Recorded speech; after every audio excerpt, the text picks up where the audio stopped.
اعوذ باللہ من الشیطان الرجیم بسم اللہ الرحمن الرحیم السلام علیکم ورحمۃ اللہ وبرکاتہ۔ ایک بیٹی نے سوال پوچھا ہے کہ آپ اس راستے پہ چلنے کا سٹیپ بائی سٹیپ طریقہ بتا دیں۔ قرآن اور اسلام تو بلا شبہ ہر چیز کا حل ہے، لیکن ان سے کیسے استفادہ کرنا ہے یہ سمجھ نہیں آتی۔ تو فطرت کا سوال ہے کہ فطرت کیسے مائل ہو اس جانب جس جانب یہ نفس مائل ہونے کی زیادہ ترغیب نہیں دیتا، تو کیسے عمل ہو، کیسے استفادہ حاصل ہو؟ تو اس کا جواب فطرت سے ہی بتاتی ہوں، بڑے ہی سادہ اور آسان الفاظ میں، کہ دوبارہ مشکل نہ رہے گی اس راہ کے سفر میں کسی کے بھی واسطے انشاءاللہ۔ میں آپ میں سے جب بھی کسی بیٹے یا بیٹی کے سوال کا جواب دینے کا ارادہ کرتی ہوں تو پہلے مشورہ کرتی ہوں اپنے رب پاک سے، اس سے الفاظ مانگتی ہوں، اس سے بات کی سمجھ مانگتی ہوں، اور اپنے رب سے کہتی ہوں کہ آپ بتائیے مجھے بہترین آسان الفاظ، ایسے الفاظ سے سمجھائیے کہ مجھے سمجھ میں آئے، میں اسے محسوس کر سکوں، اس سوال کے الفاظ کی کیفیت میں داخل ہو کر پھر اسی کیفیت سے اس کے جواب کا مشاہدہ کر سکوں۔ تو میرے رب پاک میری مدد فرماتے ہیں۔ اب اس سوال کا جواب مجھے کیا ملا، میں نے کیا دیکھا، وہ بتاتی ہوں۔ الحمدللہ، میں نے پوچھا اللہ پاک سے کس طرح میرا دل مائل ہو نیکی کی جانب۔ کیا یہ میرے نفس کی سوچ کی شرارت ہے جو مجھے عمل کی جانب ہونے نہیں دیتی؟ میں تو جانتی بھی ہوں کہ جو تو نے قرآن میں کہا وہ حق ہے، سچ ہے، تو پھر کیا وجہ کہ ہم میں سے بہت سے مسلمان علم ہونے کے باوجود عمل میں کمزور کیوں؟ تو میرے رب پاک فرماتے ہیں کہ بات صرف اتنی ہے اے میری بندی کہ ذرا غور کر اپنے نفس پہ، جھانک ذرا اپنی ہی زندگی کی گزر بسر پہ۔ میں نے کہا میرے رب میں سمجھی نہیں، کچھ منظر ابھی واضح نہیں، البتہ اتنی سمجھ آتی ہے کہ میری زندگی، میری گزر بسر نہیں اللہ پاک جی، میں اس اشارے کو سمجھ نہیں پائی، اور اس کا کیا تعلق اس سوال سے کہ طبیعت مائل نہیں ہوتی؟ تو رب پاک کہتے ہیں پھر غور کر، غور تو کر، اپنی فطری حالت پہ غور کر، اور اس کے ساتھ ہی نگاہ کے آگے سے ایک حجاب سا ہٹا، اور ایک ہی لمحے میں ایک مشاہدہ کرا دیا گیا، اور ہوا بھی تو نماز کے دوران، ابھی جو عشاء کی ادا کی، نظارہ ہی بدل گیا، اور بدلنا ہی تو تھا کیونکہ نماز میں سجدے میں یہ سوال کیا تھا میں نے رب پاک سے۔ الحمدللہ، نماز ختم ہونے سے پہلے جواب آ گیا، میرے رب، میرے سونے رب تیرا شکریہ، الحمدللہ رب العالمین۔ تو یہ اشارے مشاہدے ہوتے ہیں، اور یہ مشاہدے اشارے ہی تو ہوتے ہیں جو گہرے پانی میں ڈوب کر موتی نکال لیتے ہیں۔ تو اب آ گئی بیٹا باری اس جواب کی وضاحت کی، کیونکہ فطرت بڑی سادہ، بڑی کلیئر ویژن کے ساتھ بھید کھول دیتی ہے۔ سب بہن بھائیوں، بیٹے بیٹیوں، اب اس بھید کو سمجھ لینا، اس بات کو سمجھ لو تاکہ منزلیں آسان ہو جائیں۔ تو میرے رب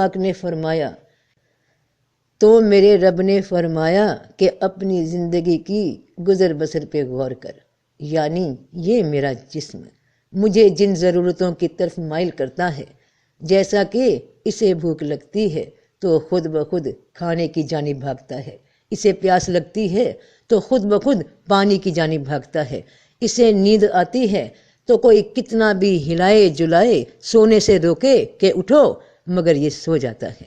جسم کی فطرت مکمل طور پہ مائل ہے اپنی ضرورتوں کی جانب، اور تم یعنی وہ انسان نفس کی ضرورت کو کیونکہ اپنی ضرورت سمجھتا ہے تو تمہاری طبیعت خود بخود نفس کی خواہشات کی جانب مائل رہتی ہے، بنا کسی محنت، بنا کسی کوشش۔ جسم کی ضرورتیں تم میں اور تم ضرورتوں میں ایک دوسرے سے مانوس ہو، اور تمہاری فطرت میں ہے کہ کوئی بھی جسمانی ضرورت تمہاری ہے مگر کوئی بھی اصلاحی ضرورت دوجے کی ہے۔ تمہیں خود میں سب خوبیاں اور دوجوں میں سب خامیاں نظر آتی ہیں۔ تم خود کو مکمل اور دوسرے کو ہمیشہ نامکمل سمجھتے ہو۔ اس لحاظ سے، اس وجہ سے، اس سبب سے تم روح کی، نفس کی اصلاح کی ضرورتوں کو اپنا نہیں سمجھتے۔ اس لیے طبیعت اس طرح مائل نہیں ہوتی کہ جسم کی طرح روح کی ضرورت کے وقت بھی خود بخود تمہارے قدم نیکی کی جانب اٹھ جائیں، کیونکہ تم نے روح کی ضرورت کو اپنی جسمانی ضرورت کی طرح اہمیت نہیں دی۔ البتہ یہ اہمیت تمہاری دوسروں کی اصلاح کرنے میں زیادہ قوی ہے، مگر خود عمل کرنے میں کمزور ہے۔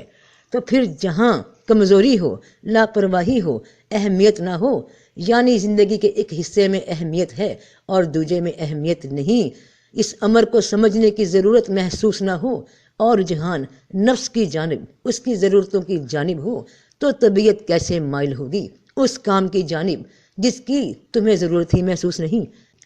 بات یہ ہے کہ تم اس کی ضرورت خود کے لیے محسوس نہیں کرتے، مگر دوسروں میں وہ خلا تمہیں صاف دکھائی دیتا ہے، اور اپنی کمی نظر نہ آنا ہی وجہ ہے طبیعت کا نیکی کی طرف مائل نہ ہونے کی۔ اور اندر ہی اندر یہ وہ جذبہ ہے کہ انا خیر منہ۔ تو رب فرماتے ہیں کہ اور ہم نے تمہیں زمین میں جگہ دی اور اس میں تمہاری زندگی کا سامان بنا دیا، تم بہت کم شکر کرتے ہو۔ تمہیں وجود دے کر، جسم دے کر زمین میں رہنے کے قابل کیا، تمہارے جسم کی ہر ضرورت کا سامان عطا کر دیا۔ ارے یہ تم کون ہو جسے زمین میں جگہ دی؟ یہ کوئی وہ ہے جو شکر ادا نہیں کر رہا اپنے جسم کے ملنے کا۔ یہ کوئی وہ ہے جو شکر ادا نہیں کر رہا جسم کی ہر ضرورت کے پورا ہونے کا۔ تو جسم کچھ اور ہے اور جسم والا کوئی اور ہے۔ جسم وہ ہے جو مائل ہو جاتا ہے بنا کسی کوشش کے، بنا کسی کے دباؤ کے اپنی ضرورت کی جانب، اور جسم والا مائل ہوتا ہی نہیں اپنی ضرورت کی جانب کہ وہ تو ایک روح ہے، وہ تو روح سے پھونکا ہوا ایک وجود ہے۔ کیونکہ حکم دیا فرشتوں کو کہ آدم کو سجدہ کرو، پھر سوائے ابلیس کے سب نے سجدہ کیا، وہ سجدہ کرنے والوں میں سے نہ تھا۔ تو کس نے حکم نہ مانا؟ کون مائل نہ ہوا؟ کس کو ضرورت محسوس نہ ہوئی حکم کے ماننے کی؟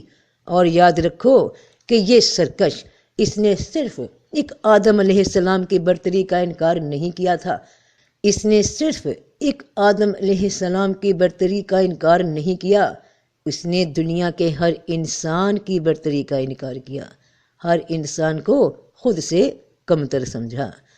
فرمایا تجھے سجدہ کرنے سے کس چیز نے منع کیا ہے جبکہ میں نے تجھے حکم دیا؟ کہا میں اس سے بہتر ہوں کہ تو نے مجھے آگ سے بنایا اور اسے مٹی سے بنایا ہے۔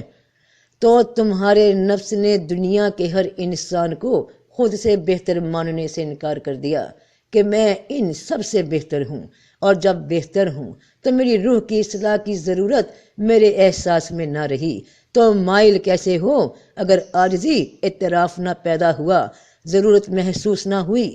کیونکہ میں تو سب سے بہتر ہوں، سمجھدار ہوں، باقی سب جاہل ہیں، ان کو سمجھانے کی ضرورت ہے، مجھے بھلا کیا ضرورت؟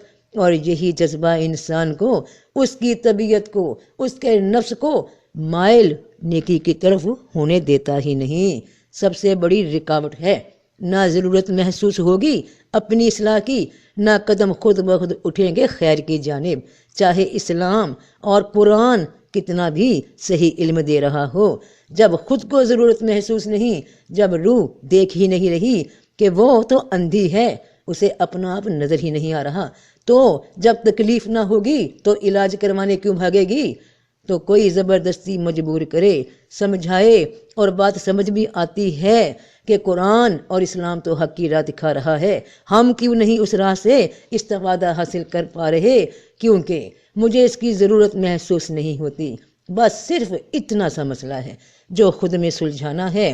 جب بات کی اہمیت سمجھ آ گئی تو تو کوئی کہے یا روکے، یہ روح خود بخود بھاگ کر نیکی کی جانب دوڑے گی۔ تو اس روح کی ضرورت کو جب جسم کی ضرورت کی طرح محسوس کرو گے بیٹا، تب بات بنے گی، بات تب ہی بنے گی رب کے ہاں۔ جسم کی طرح روح بھی خود بخود بھاگے، یہی تو آزمائش دینے آئے ہو۔ کیا ابھی تک سمجھے نہیں؟ کیا یہ سوچتے ہو کہ کوئی ہاتھ پکڑ کر پار کروائے گا یہ دریا؟ یہ سفر تب تک پار نہیں ہوگا جب تک تمہاری روح ہاتھ نہ تھام لے تمہارے نفس کا، اسے ساتھ لے کر چلے۔ کبھی غور کرو خود پہ کہ یہ نفس تمہیں یعنی حقیقی انسان کو اپنی انگلیوں پہ نچا رہا ہے، اور تم اس جسم کے پیچھے لگے ہوئے ہو، کیونکہ رب نے انسان کو راہ دکھا دی اچھائی کی برائی کی، اور فرما دیا کہ آزمائش ہی یہی ہے تمہاری کہ تم نے فرق معلوم کرنا ہے خود میں کہ تم کون ہو۔ کیا تم وہ جسم ہو جس کا یہ نام ہے اور جس کا یہ کام ہے کہ دوڑے اپنی ضرورت کے لیے اور بھاگتا ہو اپنی اصلاح سے؟ یا تم وہ حقیقی انسان ہو جو آیا یہاں دنیا میں اپنی آزمائش دینے، اپنی اصلاح کرنے، خود کو ٹرینڈ کرنے؟ اور یہ سب ہوگا جب عقل سے کام ہوگا، تب ہوگا جب غور و فکر سے کام ہوگا۔ تمہیں خود کو سمجھانا ہوگا، خود کو حقیقت دکھانی ہوگی اپنی زندگی اور موت کی۔ تمہیں یہ ضرورت محسوس کرنا ہوگی کہ جو کمی تم میں ہے، اگر کمی ہے کہ تم محسوس کر رہے ہو کہ مجھے اس طرف جانا چاہیے، تو اس کا راستہ کھلا ہے۔ قرآن میں ہدایات موجود ہیں۔ جب تم یہ کام کرو گے تو تمہارے قدم خود بخود راہ ہدایت کی جانب اٹھیں گے، جیسے جسم کھانے کی جانب بنا کسی کے کہے بھاگتا ہے، کیونکہ وہ اسے اپنے جینے کی ضرورت سمجھتا ہے۔ تو بات صرف اتنی ہے کہ روح کی زندگی کی فکر، وہ ضرورت نیک اعمال ہیں، اللہ کا ذکر ہے۔ تو بات صرف یہ ہے بیٹا کہ اس سوچ کو ٹریک پہ لانا ہے جو بھی ٹریک پہ نہیں۔ یاد رکھنا کہ اس جانب تمہیں خود ہی کوشش کرنا ہوگی، کوئی کسی کے کام نہیں آ سکتا، کیونکہ وہ رب دلوں کو، نیتوں کو دیکھتا ہے، اور جو اس کی جانب کوشش کرتا ہے اس کو اپنی راہ دکھاتا ہے اور وہی مدد کرتا ہے، اس کے سوا کوئی مدد نہیں کر سکتا۔ انشاءاللہ تو سب کا بھلا، سب کی خیر۔ جیتے رہو بہن بھائیوں، بیٹے بیٹیوں، فی امان اللہ۔